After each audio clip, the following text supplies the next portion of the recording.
রমজান মাস আসার পূর্বেই আমরা দান সদকা এটার একটা প্র্যাকটিস করতে পারি, বা এটার একটা রুটিন করতে পারি।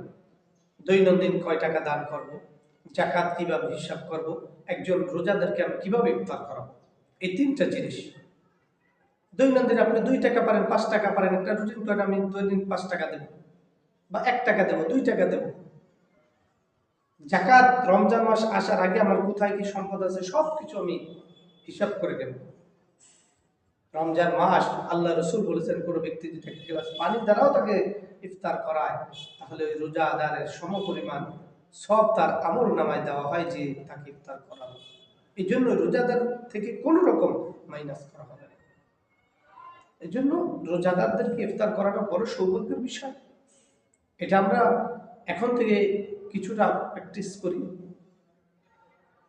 কোনো মুসাফির অথবা কোনো ভিক্ষুক আমাদের মাঝে আসলে, সে যদি অনাহার থাকে, তাকে একটু আহার করান, তাকে একবেলা ভাত খাইয়ে দেন। একবেলা ভাত খাওয়াতে আপনার বেশি কিছু তার প্রয়োজন নাই, তাকে মাছ মাংস পোলাও করবো তো দরকার নেই। সাধারণ মানুষ, তাদেরকে একটু ভাত খাবার দিলে, একটা ডিম বা একটু গোস্ত হলেই যাবে, খুশি হয়ে যাবে।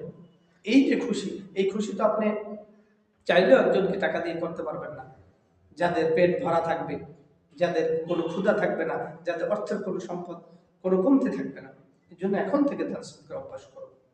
রোজাদারকে খাওয়ানোর নিয়ত করুন। ফিতরা, জাকাত এগুলো সঠিকভাবে ইসলামে যা বলেছেন, মন করা না, ইসলামে যা বলেছেন সেই অনুযায়ী 2.5% যেটা বলা হয়েছে ঠিক সেভাবে হিসাব করে রাখুন। রমজান মাসে দান সদকা করুন।